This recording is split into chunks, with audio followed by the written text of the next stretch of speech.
जो मैं first division में हेमंत शांडिल्य आपके लिए आरसीसी लेकर आया हूँ। ये ऐसा सब्जेक्ट है, अगर एक बार समझ में आ गया तो आप इसे कभी नहीं भूल पाओगे, चाह के भी नहीं भूल पाओगे आरसीसी। ठीक है, मेरा फेवरेट सब्जेक्ट है ये। ठीक है, इसी की वजह से मैं टीचिंग में आया था। आरसीसी देखो, रीइंफोर्स्ड सीमेंट कंक्रीट। अभी क्या है, मैं आपको ऑब्जेक्टिव पर्पज से पढ़ा रहा हूँ। मैं इसका एक डीप लेक्चर, इतना अच्छा लेक्चर बनाऊंगा, उसके बाद उसे देखने के बाद आप बुक भी नहीं पढ़ोगे ना आरसीसी की, और डायरेक्ट फॉर्मूले लगाना। आपको थ्योरी पढ़ने की कोई जरूरत नहीं होगी बुक से, डायरेक्ट आप फॉर्मूले लगा के क्वेश्चन लगाना। फॉर्मूले आपको दिमाग में फिट हो जाएंगे। ठीक है, क्योंकि मैं एक एक फॉर्मूले को ड्राइव करा दूंगा आपको। देखो क्या है यहाँ पे, कंक्रीट। कंक्रीट किससे बनता है? Cement, fine aggregate, coarse aggregate. ठीक है, कंक्रीट के क्या है, कॉन्स्टिट्यूएंट्स हैं बनने के लिए, cement, fine aggregate, coarse aggregate plus water. Fine aggregate रेत होता है, सैंड, और कोर्स एग्रीगेट बजरी। ठीक है, ये भी इस पे भी पूरा एक लेक्चर लूंगा मैं कंक्रीट पे ही। बट अभी क्या है, आपका एग्जाम है, कल से शुरू है, तो इसके लिए मैं ऑब्जेक्टिव कुछ तैयार कर रहा हूँ, कैसे आ सकते हैं आरसीसी में। इलास्टिसिटी पूछ लेता है कंक्रीट की, E C equal to 5000 root F C K. याद रखना, बहुत जरूरी ऑब्जेक्टिव के लिए, बहुत बार आ चुका है। E C equal to 5000 root F C K. What is F C के? एफ सी के इज कैरेक्टरिस्टिक स्ट्रेंथ। सपोज करो कहीं पे लिखा है M20, तो यहाँ पे 20 जो है ना, यही होती है क्या, FC के है ना, कैरेक्टरिस्टिक स्ट्रेंथ। और M4 मिक्स, इसके बारे में भी आगे बताऊंगा मैं जब डीप लेक्चर लूंगा। इसकी डेफिनेशन इंटरव्यू में आपसे पूछ सकते हैं या ऑब्जेक्टिव में भी आ सकती है। तो क्या है FC का कैरेक्टरिस्टिक स्ट्रेंथ? क्या है? स्ट्रेंथ है कंक्रीट की below which not more than 5% of test result are expected to fail. Theory से अगर कुछ भी समझ में नहीं आया तो समझ लो। सपोज करो मैं दुकान पे गया, कहीं शॉप पे गया मैं, और मैंने बोला कि मेरे को भाई M20 नाम की कोई चीज़ चाहिए। ठीक है, तो उसने क्या करा, मैं लेके आ गया वहाँ से, मैं 100 सैंपल लेके आया। मैंने अगर 100 सैंपल को UTM मशीन में टेस्ट करा, उसने तोड़ के देखा, तो सिर्फ जितनी उसने स्ट्रेंथ बताई है कि उसने बोला भी इसकी ताकत जो है 20 है, 20 लिख रहा है, तो यानी कि ये 20 से 95 टाइम से 20 से ज्यादा पे ही फेल होगा। सिर्फ 5 बार ही ऐसा होगा 100 बार टेस्ट में कि ये 20 से कम पे फेल हो जाए। तो वो वाली स्ट्रेंथ जो होती है वो कैरेक्टरिस्टिक स्ट्रेंथ होती है। ठीक है, देखो कंक्रीट क्या है, हाईली कंप्रेसिव है स्ट्रेंथ नेचर में। ठीक है, और नेग्लेजिबल टेंसाइल स्ट्रेंथ, बट इसकी कुछ ना कुछ टेंसाइल स्ट्रेंथ तो होती है ना, बिल्कुल जीरो नहीं होती है ना। तो वही आता है ऑब्जेक्टिव में। क्या आता है, गेट में भी आ चुका है question, tensile strength of concrete FCT equal to 0.7 root FC के। FC के वही वाली कहानी आ गई। ठीक है, देखो टेंसाइल स्ट्रेस कैसे जनरेट होगी, ऐसे कंप्रेसिव मैंने दिखा दी है। ठीक है, अंदर की तरफ देखो, ये है बहुत इंपॉर्टेंट ऑब्जेक्टिव के लिए, कुछ मैंने रेशियो दिए हैं ये। ठीक है, डिजाइन मिक्स होता है हमारा, डिजाइन मिक्स और नॉमिनल मिक्स। ठीक है, हमारे जो हम कंक्रीट को बनाते हैं उसके कुछ ये एक तरह से आप मेथड्स मान लो, प्रोसीजर मान लो, उनके बारे में आपको डीप लेक्चर में अच्छे से बताऊंगा।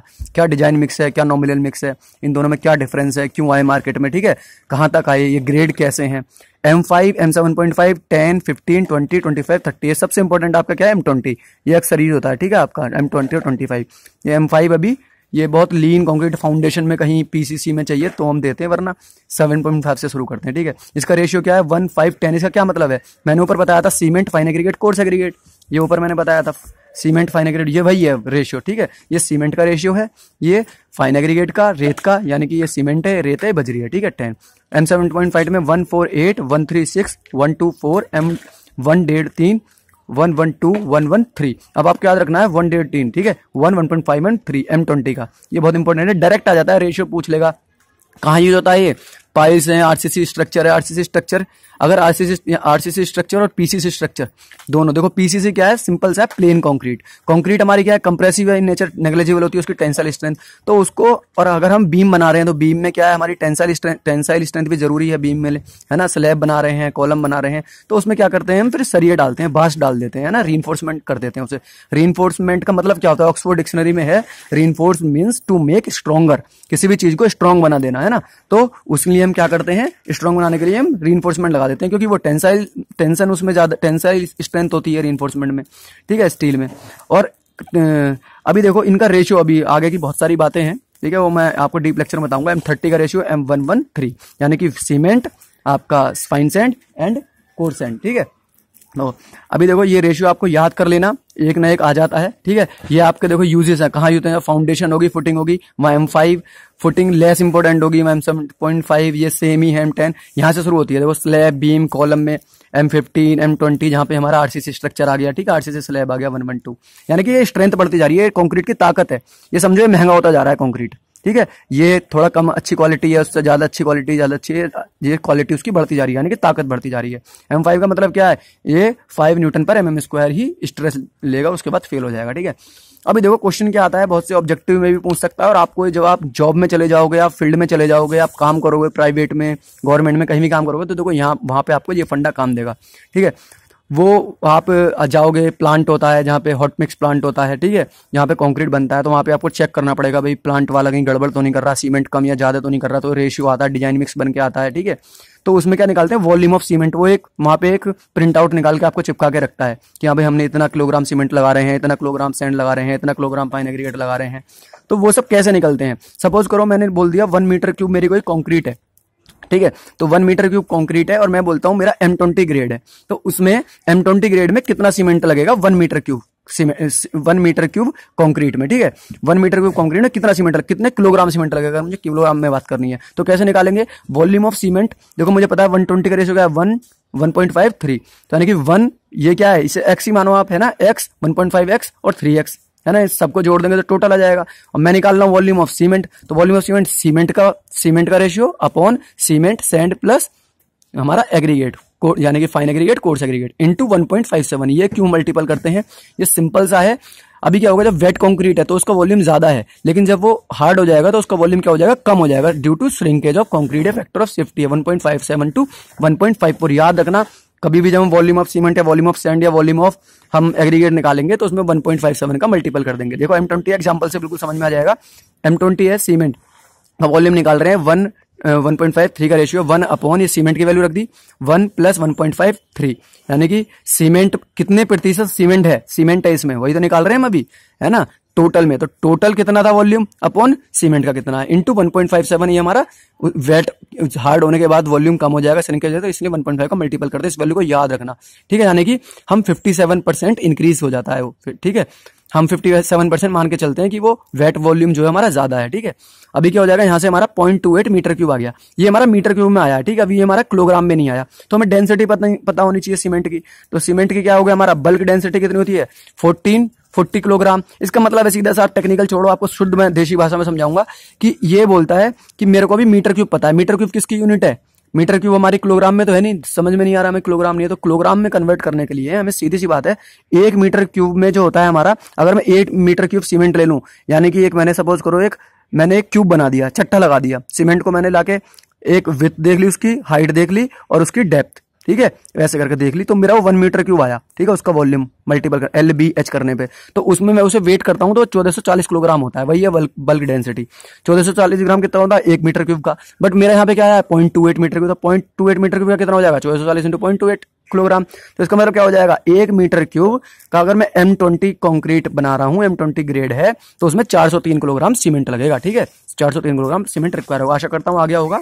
अभी मैं आगे भी वीडियो इसके लेक्चर बनाऊंगा कुछ डीप, तब आपको बिल्कुल अच्छे से इसके प्रॉब्लम कराए जाएंगे।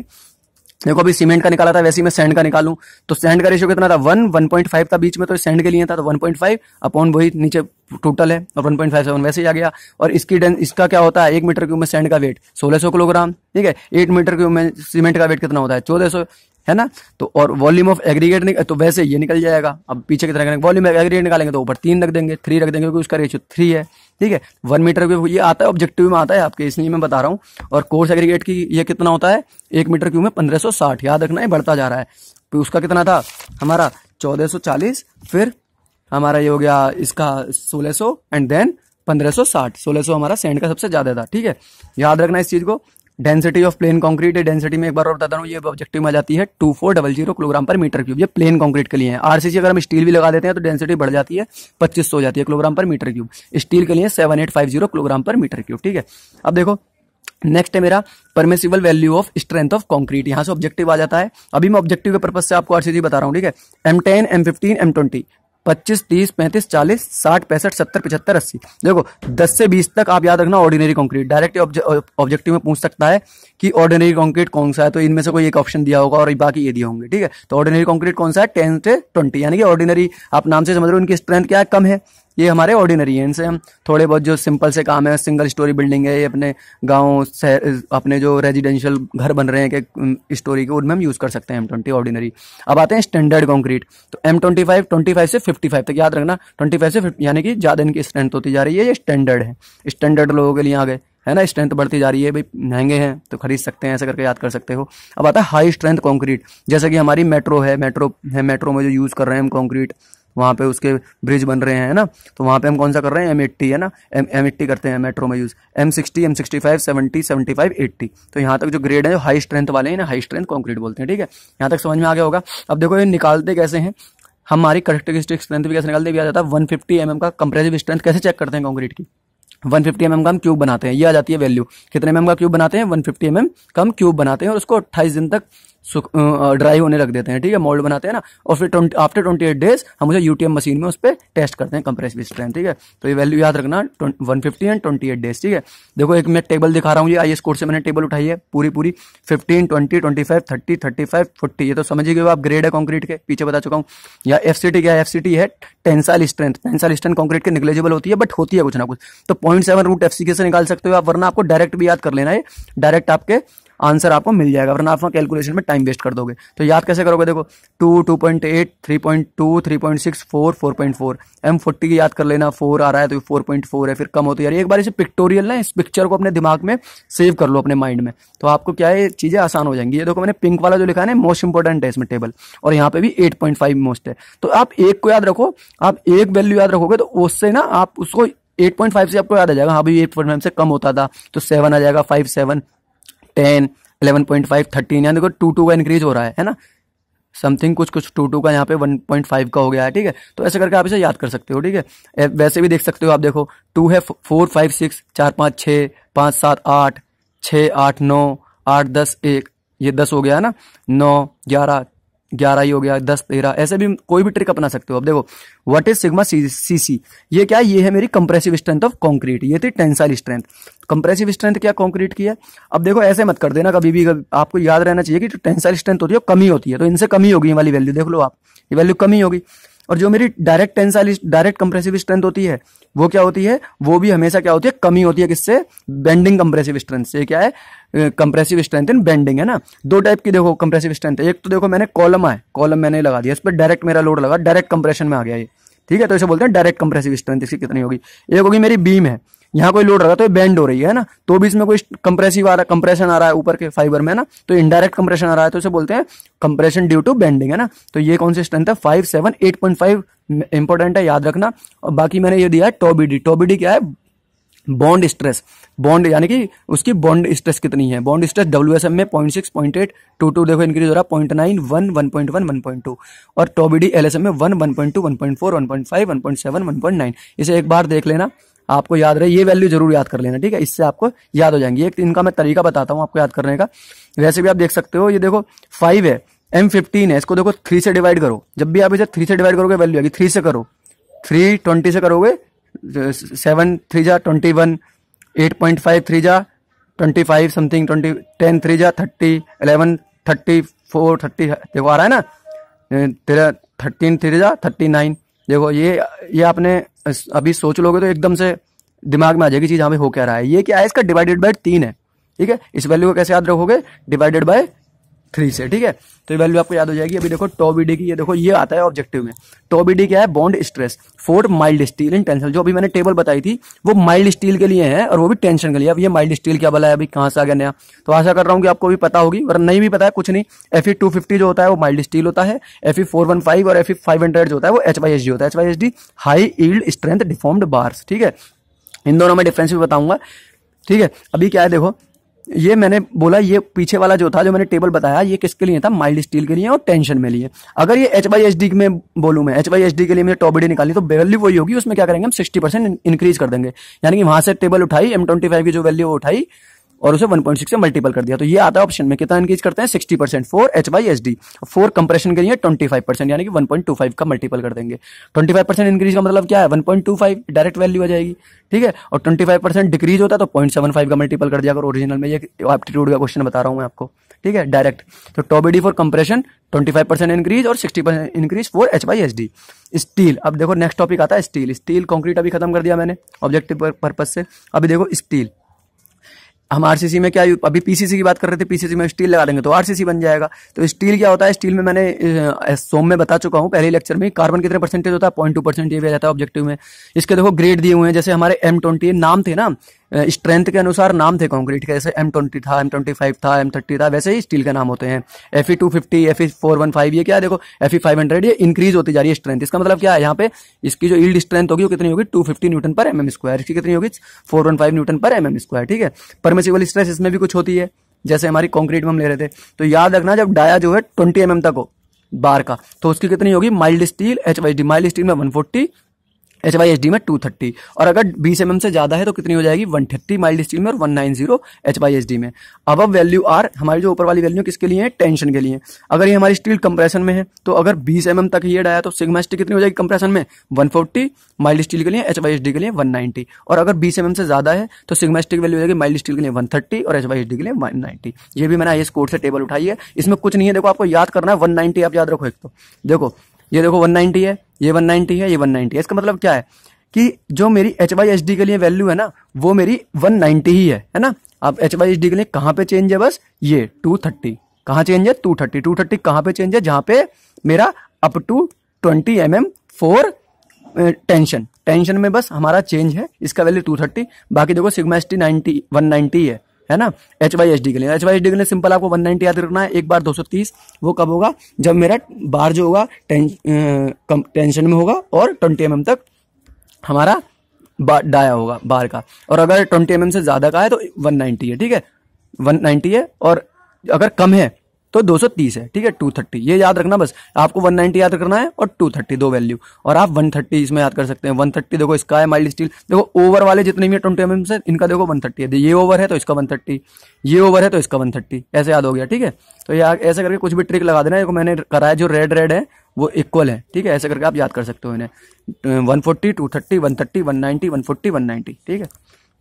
अब देखो modular ratio, what is modular ratio, M से डिनोट करते हैं इसे, elasticity of steel upon elasticity of concrete, ratio है इन दोनों का ये, और इसे कैसे हम, फॉर्मूला क्या है इसका, IS कोड से 280 upon 3 sigma CBC। What is 3 sigma CBC, मैंने बताया था भी, स्ट्रेंथ जो मैंने पिंक कलर से आपको टेबल में दिखाया था कि in bending, compressive strength in bending 5, 7, 8.5, 9, 11, ठीक है, 11.5 जो था।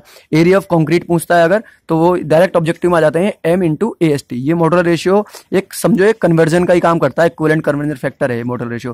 क्या करता है, अगर मुझे सपोज करो ये मेरा स्टील मैंने दिखा दिया, यहाँ पे स्टील है, अगर मैं बोलता हूँ इस स्टील ने जितना एरिया लिया है, इस स्टील ने जितना एरिया लिया है, मैं इसी के इक्विवेलेंट एक कंक्रीट दिखा दूं, कंक्रीट मेरे को डालनी हो, तो कितना एरिया कंक्रीट लेगा, तो कितना एरिया कंक्रीट लेगा, M इंटू जितना इसने लिया है उसमें मॉडुलर रेशियो का मल्टीपल कर देंगे, M/AST। और मैंने बोल दिया कि ये कंक्रीट है, ठीक है, हमारी स्ट्रेस जो थी स्टील की इतनी है, ठीक है, अगर मैं इसके इक्विवेलेंट ही कंक्रीट में स्ट्रेस पूछूं तो कितनी हो जाएगी, वो sigma ST by M। Stress हमेशा डिवाइडेड बाई होती है M से, और एरिया में मल्टीपल होता है M का, तो ये ऑप्शन में आ जाता है डायरेक्ट। देखो एक दिखाता हूँ आपको, ये क्या है, मेरी बीम है, ये बीम का क्रॉस सेक्शन है, ये देखो ऐसे बीम कोई है, ये तो लॉन्ग वो हो गया मेरा प्लान हो गया। अगर मैं ऐसे देखता हूँ, यानी कि इसका क्रॉस सेक्शन देखता हूँ, ठीक है, तो वो ये है, ठीक है, क्रॉस सेक्शन दिख रहा है, यहाँ पे मैंने स्टील डाला हुआ है, स्टील है ना, बार्स डाली हुई है, क्यों डाली हुई है, मैंने इसे RCC बना दिया, यानी कि नीचे देखो एक चीज याद रखना, दिस इज न्यूट्रल एक्सिस, ऊपर वाला पोर्शन जो होता है कंक्रीट का, ये कंक्रीट का घर है, और नीचे वाला है स्टील का घर, ऐसे बोलते हैं, ठीक है, क्योंकि ऊपर क्या है कंप्रेशन है, नीचे टेंशन है। जब आप देखो इसका, मैं आपको जब डीप लेक्चर बनाऊंगा तब आपको बताऊंगा भी, अपने हाथ से भी देख सकते हो। देखो जब ये कोई मेरा पेन है, ठीक है, अगर मैं इस पे लोड लगाता हूँ नीचे की तरफ, ठीक है, तो ये ऐसे जाएगा यूं, ठीक है। अभी क्या होगा, देखो आपको समझा देता हूँ थोड़ा सा, ये देखो, ये कोई मेरी बीम थी, इस पर अगर मैं लोड लगाता हूँ कोई भी, तो ऐसे जाएगी, है ना, ये इसका फाइबर है सपोज करो, तो ये जो ऊपर वाले फाइबर हैं इसके, ये कंप्रेशन में जा रहे हैं, क्योंकि देखो इनकी लेंथ क्या हो रही है, ये डिक्रीज हो रहे हैं, है ना, और ये वाले इधर वाले इंक्रीज हो रहे हैं, तो ये टेंशन में जा रहे हैं, ठीक है। तो अभी क्या है, कंप्रेशन से टेंशन की तरफ जा रहे हैं, यानी कि कंप्रेशन, यहाँ भी कुछ कंप्रेशन ना होगा, कम हो रहा होगा, और यहाँ पे टेंशन है तो कम होगा, तो एक लिमिट ऐसी आएगी, एक फाइबर ऐसा आएगा, इन्हें सपोज करो इस बीम को बहुत सारे फाइबर में तोड़ दो, ठीक है, तो एक फाइबर इनमें ऐसा होगा जिसपे ना तो कंप्रेशन होगा ना टेंशन होगा, ठीक है, तो उस फाइबर को बोलते हैं न्यूट्रल एक्सिस, ठीक है। और बाकी ऊपर वाले फाइबर पे क्या है, कंप्रेशन यहाँ तक, और नीचे वाले फाइबर पे टेंशन, तो इसे बोलते हैं कंक्रीट का घर, इसे टेंशन का घर, ठीक है, स्टील का घर, तो वही है यहाँ पे। तो दिस इज, ये मेरा, अगर मैं इसके सेंटर से, सेंटर ऑफ रीइंफोर्समेंट से मैं डिस्टेंस लूँ इसका टॉप का, ठीक है, बीम का, तो ये होती है मेरी इफेक्टिव डेप्थ। क्या होती है इफेक्टिव डेप्थ, यानी कि कवर घटा देंगे हम। ये कौन सा कवर है हमारा, cover, this is clear cover, this is nominal cover. जो हमारी स्टील लगी हुई है इसके सेंटर से, स्टील के भी सेंटर से, जो सर्कल दिख रहा है स्टील का, इसके सेंटर से जो डिस्टेंस है बाहर तक की उसे बोलते हैं नॉमिनल कवर, और स्टील का बाहर वाला पोर्शन जो है उसका ये वाली डिस्टेंस से बोलते हैं क्लियर कवर, ठीक है। एक्सी क्या है मेरी क्रिटिकल डेप्थ। ये मैंने दिखा दिया आपको स्ट्रेस डायग्राम। सिग्मा सीबीसी देखो मैंने बताया था ना कंक्रीट में क्या कंप्रेसिव स्ट्रेस जनरेट हुई है, तो bending compressive stress due to bending, और ये जीरो हुई यहाँ पे न्यूट्रल एक्सिस पे, और यहाँ पे क्या हो गया सिग्मा एस टी, तो ठीक है। क्रिटिकल डेप्थ कितना हो जाएगा, एक्सी याद कर लेना formula, M sigma CBC upon M sigma CBC plus sigma S T into D. D क्या है इफेक्टिव डेप्थ। इसको मैं ड्राइव भी करके दिखा दूंगा, इसमें कोई बहुत बड़ी बात नहीं है। आप इसे क्या कर सकते हैं, आप इसे इसमें क्या सिमिलर ट्रायंगुलर प्रॉपर्टी लगा देना, सिमिलर ट्रायंगुलर प्रॉपर्टी लगाओगे ये आपका ड्राइव हो जाएगा, यहाँ पे एम आ जाएगा, ठीक है। अभी देखो नेक्स्ट है मेरा न्यूट्रल एक्सिस। न्यूट्रल एक्सिस क्या होती है, when compressive stress and tensile stress both are zero, ठीक है। अभी क्या है actual depth of neutral axis. Actual depth of निकालते हैं B X square divided by 2 equals to M S T D minus X. ये कहाँ से निकलती है, equating moment of area. Moment of area जो है मैं इक्वेट कर दूं, यानी कि देखो ये वाला डायग्राम जो है इससे मोमेंट ऑफ एरिया इक्वेट कर दूं। मोमेंट ऑफ एरिया इसका कहाँ लगेगा, इस पूरे कॉन्क्रीट वाले घर का यहाँ पे लगेगा। ये कितना हो जाएगा बी इंटू, ये सपोज करो एक्स ए है ना, अगर मैं एक्चुअल निकालता हूँ ये क्रिटिकल है, एक्चुअल निकालने के लिए तो एक्स ए डिवाइडेड बाई 2 है ना, तो B into X A divided by, ये कैसे आया बी इंटू एक्स ए क्या हो गया हमारा एरिया है ना, और कहाँ एक्ट करेगा ये मोमेंट ऑफ एरिया क्या होता है, यानी कि एरिया को मैं क्या मानता हूं कि वो फोर्स के जैसे एक्ट कर रहा है, तो यहाँ एक्ट करेगा तो ये डिस्टेंस, तो B into X A into X A by 2, तो बी एक्स स्क्वायर बाई 2 आ जाएगा। ये मैं आपको जब डीप लेक्चर पढ़ाऊंगा एक एक चीज ड्राइव कर दूंगा, आरसीसी आप कभी नहीं भूलोगे। B X square by 2 equals to M S T D minus X A, ये भी वही है, ठीक है। अब देखो यहां से मेरी एक्स ए आ गई, और एक्स का मैंने फॉर्मुला बताया था पीछे, M sigma CBC upon M sigma CBC plus sigma S T है ना इंटू डी है ना, तो वहां से एक्स ए आ जाएगी, एक्स दोनों को हम कंपैरिजन करते हैं, इससे हमें पता चलता है कि हमारा जो सेक्शन है वो बैलेंस है, अंडर इनफोर्स और ओवर इनफोर्स है। यहाँ से ऑब्जेक्टिव आ जाता है। देखो क्या होता है, if X A equals to X C balance section, X A अगर छोटा एक्सी से तो under reinforce section, X A greater than X C है तो ओवर इनफोर्स सेक्शन। आपको कुछ नहीं करना, ये याद करनी है। देखो वैल्यू वो ऐसे थ्योरी में दे देता है, बच्चे क्या है उसमें घूम जाता है ना, आप ऐसे करोगे डायरेक्ट ऐसे नहीं देगा, वो आपको थ्योरी में दे देगा। बैलेंस सेक्शन क्या बोलेगा, स्टील और कंक्रीट में सेम टाइम पर मैक्सिमम स्ट्रेस आती है, ठीक है, यानी कि कंप्रेसिव स्ट्रेस भी हमारी सेम टाइम पे आएगी और टेंसाइल स्ट्रेस भी। अब देखो अंडर रीइंफोर्स सेक्शन में इसमें क्या होता है, देखो सरिया मैंने लिखा है क्या होते हैं बार्स, कम लगाई हमने, क्या हुआ हमें बार्स कुछ, हमें सपोज करो 10 बार की रिक्वायरमेंट थी, हमने कितनी लगा दी 8 लगा दी, तो वो अंडर इनफोर्स सेक्शन में आ जाएगा। और न्यूट्रल एक्सिस क्या होगी, उससे ऊपर चली जाएगी सेक्शन में, जो हमारी न्यूट्रल एक्सिस कहीं पे थी बैलेंस सेक्शन में वो ऊपर चली जाएगी, क्योंकि हमने क्या करा है बार्स कम लगाई है, तो कंक्रीट का समझो कंक्रीट ज्यादा हो गया तो कंक्रीट की तरफ चली जाएगी, कंक्रीट का घर मैंने बताया ऊपर है, तो इसमें स्टील में क्या होगा मैक्सिमम स्ट्रेस पहले आ जाएगी। क्यों, देखो अब हमारी स्टील कम है, कंक्रीट की स्ट्रेंथ ज्यादा हो गई, इसके हिसाब से स्टील हमने कम लगाई है, तो स्टील पहले फेल होगा ना अंडर इनफोर्स में, तो स्टील में मैक्सिमम स्ट्रेस पहले आ जाएगी, मैक्सिमम स्ट्रेस तो स्टील में पहले फेल होगा, है ना। तो ये मैंने टाइम के ऐसे नहीं बोल रहा हूँ sigma S T sigma CB से बड़ा, ये नहीं है, इसका मतलब है टाइम, सिग्मा एस टी का जो टाइम है वो पहले आ जाएगा सिग्मा सीबी से, ठीक है।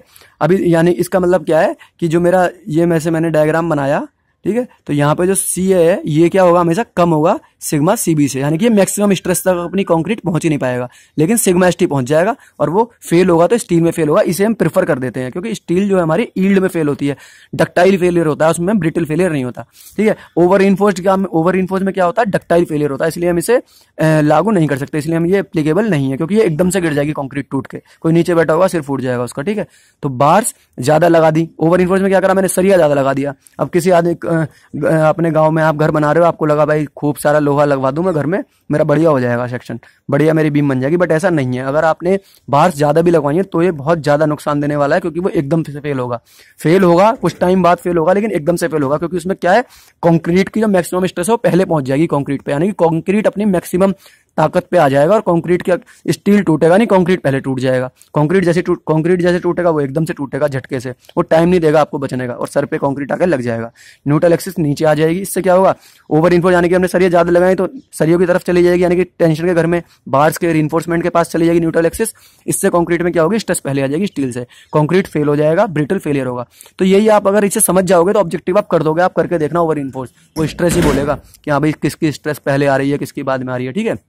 अभी देखो नेक्स्ट है लीवर आर्म। लीवर आर्म क्या होती है, सपोज करो ये मेरा कोई क्रॉस सेक्शन था, मैंने स्ट्रेस डायग्राम बनाया, तो इसका क्या कहीं एक point of contact point of application होगा ना, यानी कि यहाँ पे ये कोई पूरा मेरा स्ट्रेस है, तो ये स्ट्रेस क्या कर रही होगी इस सेक्शन पे फोर्स लगा रही होगी, तो ये जहाँ पे फोर्स लगा रही है उसे बोलते हैं कंप्रेशन फोर्स लगा दी, तो ये कंप्रेशन फोर्स से पॉइंट ऑफ एप्लीकेशन से टू ये जो डिस्टेंस है मेरी सेंटर ऑफ रीइंफोर्समेंट की डिस्टेंस को क्या बोलते हैं, लीवर आर्म। ठीक है, तो ये क्या हो जाएगी, ये मेरी पता थी टोटल मुझे पूरी कितनी थी डी, और ये कहाँ पे एक्ट करेगा, ये देखो ट्राइंगल में पहले बता चुका हूँ, ये बड़ी वाली चीज है, तो ये क्या बोलती थी, दिस वन का डिवाइडेड बाई 3 ये होती थी 2/3 इंटू दिस वन पूरा टोटल का, तो क्या हो जाएगा, ये कितनी है मेरी एक्स ए, तो एक्स से डिवाइडेड बाई 3 कितना होगा, ए डिस्टेंस, तो डी माइनस एक्स बाई 3 क्या हो गई मेरी इन WSM लीवर आर्म। ठीक है, अगर यही चीज मैं LSM, देखो अभी WSM LSM के बारे में बताऊंगा, लिमिट स्टेट मेथड है, WSM है working stress method, lever arm होती है D minus 0.42 into X U, ये भी वही कहानी है, निकल जाएगा। ठीक है, आप याद रखना है वैल्यू। अब देखो इसमें आती है next T beam. T beam देखो ये मैंने टी का सेक्शन दिखाया है, इसे बोलते हैं क्या मेरा वेब, और इसे बोलते हैं फ्लेंज, ऊपर वाले पोर्शन को, ये है बी। अभी देखो इसको ऐसे कुछ भी समझ में नहीं आएगा, ये ऐसे बुक में भी दिखेगा, आपको ऐसे समझना पड़ेगा। आप ऊपर से देखो, ये आप किसी वॉल, किसी छत के ऊपर से देख रहे हैं जाके, ठीक है, किसी आप रूफ के ऊपर से देख रहे हैं, ये मेरा प्लान है, ठीक है, ये मेरी बीम है, ये वेब का मुझे विड्थ दिख रही है। ठीक है, तो अभी क्या है, मोनोलिथिक, दो टाइप की टी बीम होती है, एक तो मोनोलिथिक, आजकल क्या है 90% आप देखोगे तो मोनोलिथिक की कास्ट होती है। जो टी बीम आइसोलेटेड है वो कहीं कहीं यूज होती है, जैसे स्टेयर की कहीं रैंप है उसके नीचे हमने सपोर्ट दे दी, वहां यूज होती है आइसोलेटेड। आइसोलेटेड माने एक अकेला टी बीम, और मोनोलिथिक ये स्लैब के साथ ही कास्ट हो जाएगी, स्लैब के साथ ही कास्ट होगी। आप इसमें ऐसे बिल्कुल आपको टी बीम ऐसे दिखेगी नहीं बिल्कुल साफ, यानी कि आपको फ्लेंज वाला पोर्शन दिखाई नहीं देगा, खाली वेब दिखेगा। जितनी भी बीम दिखेगी आपको तो वेब दिखेगा, उसमें फ्लेंज नहीं दिखेगा। फ्लेंज कहाँ है, वो स्लैब के अंदर ही है। तो अब देखो जैसे ये दिख रहा है ना, वेब वेब दिख रहा है, तो फ्लेंज, हम फ्लेंज की विड्थ कहां तक लेंगे, तो उसे बोलते हैं इफेक्टिव विड्थ ऑफ फ्लेंज, यही ऑब्जेक्टिव में आ जाता है। ठीक है, तो देखो आप क्या ऊपर से देख रहे हैं, ये डिस्टेंस क्या है, ये हमारे बीम की L1 है, ये बीम की स्पेसिंग है, कितने इसकी क्लियर स्पेसिंग कितनी है L2। तो देखो BF क्या हो जाएगी, मिनिमम होगी कितना, L0 क्या है, ये जो मेरी डिस्टेंस है, ठीक है, L0 यानी कि जो मेरी बीम की वाली डिस्टेंस है, ऐसे करके समझ में आता है, ऐसे इसमें से समझ में नहीं आता। L0 divided by 6 plus BW क्या है मेरी डिस्टेंस, यानी कि ये मेरी वेब की विड्थ जो है, BW प्लस 6 DF क्या है मेरा, ये जो मेरा डेप्थ है, यानी DF इसमें क्या हो जाएगी, स्लैब की जो डेप्थ होगी वही आ जाएगी, क्योंकि स्लैब के डेप्थ के बराबर ही हम बीम ले लेते हैं। और या ये फॉर्मूला बनेगा BW plus L1/2 plus L2/2, यानी कि L1 है ये, इसके हाफ पे जाती है वो, ठीक है, हाफ, तो ये क्या है L1/2 यहां से हो गया, L1/2 यहां से हो गया, यानी कि स्पेसिंग जो है इसके हाफ तक हम लेते हैं BF को। ठीक है, तो सिंपल सा BW, इन दोनों में से जो मिनिमम वैल्यू होगी हम उसे क्या लेंगे, इफेक्टिव विथ, ये ऑब्जेक्टिव में आ जाता है डायरेक्ट। ठीक है, मोनोलिथिक विथ स्लैब अगर आइसोलेटेड होगी तो आप ये फॉर्मूला याद रखना, L0/L0/B plus 4 plus BW, stair और रैम के सपोर्टिंग में होती है टी बीम। अभी देखो बेंडिंग मोमेंट बताता हूं, बेंडिंग मोमेंट और मोमेंट ऑफ रेजिस्टेंस, बहुत बार सुना होगा आपने, क्या डिफरेंस है दोनों में। बेंडिंग मोमेंट्स क्या है, बेंडिंग मोमेंट है जो हम एक्सटर्नल लोड लग रहा है उससे जो डेवलप हो रहा है, हमारे मोमेंट जो डेवलप हो रहा है ना, हमने एक्सटर्नल लोड लगा दिया, ये लगा दिया हमने यूडीएल, तो बेंडिंग मोमेंट डायग्राम बनाते थे हम सोम में, WL²/8, तो ये क्या है हमारा bending moment. But moment of resistance क्या है, ये maximum capacity of that beam, कोई मेरी बीम है उसकी अपनी ताकत कितनी है, ये तो लोड भाई सपोज करो 500 है, 600 है, 700 है, लेकिन इसकी कुछ अपनी भी तो ताकत होगी ना, जो हमारा कंक्रीट है उसमें जो हमारा मटेरियल है उसकी कुछ अपनी ताकत है, तो उस ताकत से जो मेरा मोमेंट है उसकी जो अपनी कैपेसिटी है, यानी कि maximum capacity of this to sustain that load is known as moment of resistance. ठीक है, सीधी सी बात है, ये कोई अगर पर्सन है तो ये उसकी अपनी खुद की इंटरनल स्ट्रेंथ है, और ये बेंडिंग मोमेंट है, उस पर कितना आप लोड दे रहे हो, उसने कितना अपनी जिंदगी में लोड ले रखा है काम का, ठीक है, और ये उसकी अपनी खुद की ताकत। ठीक है, अब देखो मोमेंट ऑफ रेजिस्टेंस निकालते हैं, यानी कि हमें तो जो हमारा सेक्शन है, जो हमारा सेक्शन दिया हुआ है अभी 450, 600 का सेक्शन, 250 इंटू 300 का सेक्शन दे दिया, 250 इंटू 600 का सेक्शन दे दिया हमें, ये देखो ये सेक्शन होता है ना 250 विथ 600 डेप्थ, ये हमें सेक्शन, तो हमें इसके क्या निकालनी है, मोमेंट ऑफ रेजिस्टेंस, यानी कि हमें इसकी कैपेसिटी निकालनी होती है, यहाँ भाई ये कितना मोमेंट हमारा सस्टेन कर लेगा, कितना मोमेंट झेल लेगा अपने ऊपर। तो मोमेंट ऑफ रेजिस्टेंस, मोमेंट वही है, अब पहुंच जाओ 12th में, force into perpendicular distance, basic RCC पूरी। अब देखो यहाँ मैंने एक कर्व डायग्राम बनाया, स्ट्रेस डायग्राम में आपको बताया सी, ये क्या है टी, MR क्या हो जाएगा, सी जो कंप्रेसिव फोर्स है, compressive force into lever arm, lever arm क्यों हुआ, लीवर आर्म यही तो है, यही तो परपेंडिकुलर डिस्टेंस है, तो इसे लीवर आर्म ही बोलते थे, और इंटू या फिर और टी इंटू लीवर आर्म, या तो compressive force into lever arm या tension force into lever arm. अभी क्या होगा इसके बाद, कंप्रेसिव फोर्स निकालेंगे, स्ट्रेस, कंप्रेसिव फोर्स निकालो सी, वो कैसे निकलेगा, स्ट्रेस इंटू एरिया, स्ट्रेस क्या है, फोर्स हमारा स्ट्रेस इंटू एरिया है, देखो बेसिक स्ट्रेस क्या है मेरी, स्ट्रेस मेरी इस डायग्राम में देखो आप, यहाँ पे क्या है, इस पॉइंट पे सिग्मा CBC, यहाँ क्या है 0, तो एवरेज निकालेंगे sigma CBC plus 0 divided by 2, तो कितना हो जाएगा 1/2 इंटू सिग्मा CBC। ठीक है, तो ये आ गया मेरा स्ट्रेस, और एरिया कितना हो जाएगा, एरिया देखो वहां मैंने दिखाया था, ये B था उसका, और दिस इज XU है ना, XU क्या है मेरी न्यूट्रल एक्सिस है ना। अभी देखो MR क्या निकालेंगे, 1/2 इंटू कितना हो जाएगा शियर, मैंने बताया था compressive force into lever arm 1/2, ये पूरा पोर्शन उतार दिया, और लीवर आर्म क्या D-XA/3। ठीक है, वर्किंग स्ट्रेस मेथड किस पे बेस है, ये ऑब्जेक्टिव में आ सकता है, स्ट्रेंथ कंसीडर करके करा गया हमारा वर्किंग स्ट्रेस। वर्किंग स्ट्रेस में क्या होता है, हम यील्ड स्ट्रेंथ जो है ना हमारी, यानी कि हमारी दो है स्ट्रेंथ, एक तो अल्टीमेट स्ट्रेंथ है, एक यील्ड स्ट्रेंथ है। हमने स्ट्रेस स्ट्रेंथ डायग्राम तो मैं सोम में बताया था, उसमें क्या है, यील्ड तक ही हमने क्या करा, हमने माना कि भाई यील्ड तक ही हम डिजाइन कर रहे हैं, और उसमें भी हमने क्या करा, फैक्टर ऑफ सेफ्टी लगा दिया, यानी कि हमने इसमें बहुत ज्यादा रिजर्व रखा, हमने जो हमारी स्ट्रेंथ थी मटेरियल की उसको बहुत ज्यादा रिजर्व रखा है।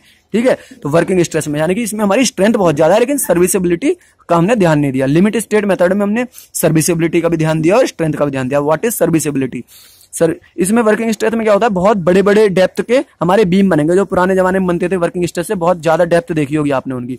तो आजकल क्या है, स्पेस कम है लोगों के पास, तो क्या है, उसे हमने थिकनेस क्या कम करी है, थिकनेस कम करने के लिए हमारा क्या है, लिमिट स्टेट मेथड।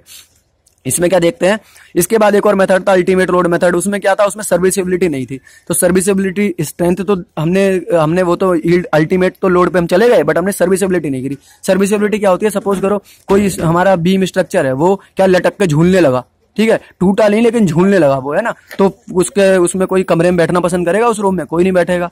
तो इसलिए क्या हुआ कि भाई ये तो सर्विसेबल रहा नहीं, वो सर्विस में नहीं रहा, इसलिए उसे बोलते हैं लिमिट स्टेट में ये चीज देखी जाती है। ठीक है, यानी कि किसमें हम डिजाइन करते हैं, स्ट्रेंथ भी देखते हैं और सर्विसेबिलिटी भी देखते हैं, यानी कि डिफ्लेक्शन, वाइब्रेशन, क्रैकिंग। भाई वाइब्रेट भी नहीं करना चाहिए हमारा स्लैब जहां हम बैठे हैं, वरना क्या है, वो सर्विसेबल नहीं है। तो डिफ्लेक्शन भी नहीं होना चाहिए, क्रैकिंग भी नहीं होनी चाहिए, क्रैक्स दिख रहे हैं तो डर जाएगा आदमी, तो क्या है, सर्विसेबल भी नहीं रहेगा। तो हम लिमिट स्टेट में क्या देखते हैं, इन तीनों को भी कंसीडर करते हैं और हम स्ट्रेंथ को भी कंसीडर करते हैं, डिफरेंस है। ठीक है, ये आपसे कोई इंटरव्यू में पूछ सकता है तो भी बता देंगे आप, और ऑब्जेक्टिव में बता सकते हैं। अब देखो, ये मेरा कोई कंक्रीट है, एलएसएम की बात करता हूं मैं, स्ट्रेस स्ट्रेन डायग्राम बनाता हूं, तो देखो ये कंक्रीट है, कंक्रीट का ये क्या स्ट्रेस स्ट्रेन डायग्राम यही तो है, और इसके बाद ये कांस्टेंट चलता है। अभी यहाँ पे क्या है, पैराबोलिक। ठीक है, ये मैंने वैल्यू लिखी है, मैक्सिमम जो स्ट्रेस है कितनी है, 0.45 एफसी कहां से आई, हमें पता था एफसी के, अब तक एफसी के क्या था, कैरेक्टरिस्टिक स्ट्रेंथ आई थी। ठीक है, वो थी हमारी लैब में। अब हम एक्चुअल में जब कंक्रीट बनाएंगे तो ऐसा नहीं होता कि वो वॉइड्स हमारे हम उसे पूरे फिल कर पाए, कुछ ना कुछ वॉइड्स रह ही जाते हैं, तो इसलिए हम मान के चलते हैं 0.67 एफसी के। ठीक है, अब इसमें भी हम क्या करते हैं, फैक्टर ऑफ सेफ्टी से डिवाइड कर देते हैं, तो कितना आ जाएगा, 0.45 एफसी के, 1.5 से जब हम डिवाइड कर देंगे, ठीक है, करके देख लेना, आ जाएगा 0.45 एफसी के। और जहां तक एक कर्व जा रहा है वो है 0.002 स्ट्रेन, और इससे आगे मैक्सिमम स्ट्रेन कितनी होती है कंक्रीट में, 0.0035। इसके बाद स्ट्रेन नहीं होती, क्रैक्स आ जाते हैं। ठीक है, और स्टील में एफ वाई, इसका फैक्टर ऑफ सेफ्टी क्या होता है, 1.15, और इसका क्या होता है, 1.5। ठीक है, F Y upon 1.15, F D equal to 0.87 F Y. ठीक है, एफ डी क्या होता है, 0.87 एफ वाई। कंक्रीट का फैक्टर ऑफ सेफ्टी है 1.5, स्टील का है 1.15। ठीक है, अभी देखो ये डायग्राम देखो, इससे समझ में आ जाएगा। ये मेरा कोई सेक्शन है, ठीक है, ये देखो ये स्ट्रेन डायग्राम है 0.0035 मैक्सिमम, और ये स्टील में, यानी कि स्टील में बार्स में जो मेरी स्ट्रेन आ रही है, देखो ये भी क्या स्ट्रेन ही तो है, ये क्या स्ट्रेस अपॉन स्टील। ठीक है, हुक्स लॉ मैंने बताया था स्टील में आपको, ये क्या स्ट्रेस अपॉन स्टील प्लस 0.002, ये याद रखना, ऑब्जेक्टिव में आ जाती है ये वैल्यू कि maximum strain in steel, maximum strain in compression. ठीक है, तो स्ट्रेस कितनी हो जाएगी, 0.45 एफसी के मैक्सिमम, मैंने पीछे बताया था, और T 0.87 F इंटू AST। ये क्या है, मेरा कंप्रेसिव फोर्स है, ये डिस्टेंस होती है 0.42 XU, इसीलिए लीवर आर्म निकल जाता है D-0.42 XU। तो कंप्रेसिव फोर्स कितना हो जाएगा, C 0.36 FC के इंटू B इंटू XU। ये क्या एरिया और ये स्ट्रेस, ये आपको मैं डीप लेक्चर में बता दूंगा कैसे आता है। टेंसाइल फोर्स 0.87 FY, ये स्ट्रेस है इंटू एरिया। अब देखो ये आप याद करना, ये देखो limiting depth of neutral axis, XU limited कितना होता है, 700 upon 0.87 FY plus 1100 into D, ये याद कर लेना, फॉर्मूला डायरेक्ट आ जाता है। ठीक है, FE 250 याद कर लेना, बिल्कुल डायरेक्ट ऑब्जेक्टिव में आते हैं ये। 0.53 IS कोड में भी है ये। 250 के लिए 0.53 डी डायरेक्ट ले लेंगे, 415 के लिए 0.48 डी, FE 500 के लिए 0.46 डी। ठीक है, actual depth of neutral axis कैसे निकालते हैं लिमिटेड स्टेट में, compressive force equals to tension force कर देते हैं। और WSM में कैसे निकालते थे, equating moment of area. Compressive force कितना था, 0.36 FC into B into XU, और tensile force 0.87 FY into AST। तो यहाँ से निकल जाएगा, है ना, जब इक्वेट करेंगे तो XU इधर आ जाएगा, नीचे चला जाएगा। अब अल्टीमेट मोमेंटम निकालते हैं, MUs में क्या निकालते थे, मोमेंट ऑफ रेजिस्टेंस, यानी कि ताकत निकालने हैं बीम की। Compressive force into lever arm, tensile force into lever arm, और दोनों में से कोई भी फॉर्मूला लगा सकते हैं। कंप्रेसिव फोर्स कितना होता है, 0.36 FC के into B into XU, lever arm D-0.42 XU। ठीक है, तो यहाँ तक ये क्या है, फॉर्मूले हैं, डेरिवेशन है इससे आगे। अभी देखो डबली रीइंफोर्स्ड बीम, अभी ये मैंने सिंगली रीइंफोर्स्ड बीम की बात करता, अब क्वेश्चन पूछ सकता है आपको डबली रीइंफोर्स्ड बीम हम कहाँ यूज करते हैं, तो where size of beam and depth are fixed. कहीं पे मैंने दे दिया भाई हमारे पास स्पेस कम है, डेप्थ दे दिया 250 और ये दे दिया 600, ठीक है, डेप्थ उसका 600 और विड्थ दे दिया 250, तो स्पेस जो है हमारा कम है और हमने फिक्स कर दिया, और उस पर जो हमारा लोड है वो बहुत ज्यादा है, यानी कि बेंडिंग मोमेंट जो है हमारा जो एक्सटर्नल लोड है इसकी सस्टेन करने की कैपेसिटी है नहीं, भाई ये बीम है इसकी अपने पास ताकत है नहीं ज्यादा और इस पे हम लोड ज्यादा दे रहे हैं, तो ये फेल हो जाएगा, हमें फेल कराना नहीं है, तो हम क्या करते हैं फिर डबली रीइंफोर्स कर देते हैं, यानी कि हमें जो जितना भी एक्स्ट्रा जो हमारा लोड है वो हम किस पे करेंगे, जो हमारा बार से डाल देंगे हम एक्स्ट्रा उस पर हम ट्रांसफर कर देंगे, तो क्या करते हैं हम कंप्रेशन जोन में भी हम कुछ बार डाल देते हैं कंप्रेशन जोन में, तो उसे बोलते हैं डबली रीइंफोर्स्ड बीम, ठीक है। अब ऐसा हो जाएगा अगर बेंडिंग मोमेंट अगर ज्यादा हो मोमेंट ऑफ रेजिस्टेंस से, तो दो हम तरीके हैं हमारे उसको सॉल्व करने के, या तो हम ओवर रीइंफोर्स दे दें या हम डबली रीइंफोर्स दे दें। ओवर रीइंफोर्स हम कर नहीं सकते क्योंकि हम या तो हम सरिया इसी पॉइंट में ज्यादा डाल दें टेंशन में, अगर हम ऐसा करते हैं तो ओवर रीइंफोर्स हो जाएगा, पीछे बता चुका हूं, ओवर इन्फोर्स होगा तो ये ब्रिटल फेलियर हो जाएगा, एकदम से गिरेगा और हमारे चोट लग जाएगी, इसलिए हम ओवर इन्फोर्स डिजाइन नहीं करते, हम क्या डिजाइन करते हैं डबली रीइंफोर्स्ड। तो अभी इससे आगे बताऊंगा भी नेक्स्ट लेक्चर में। Okay bye.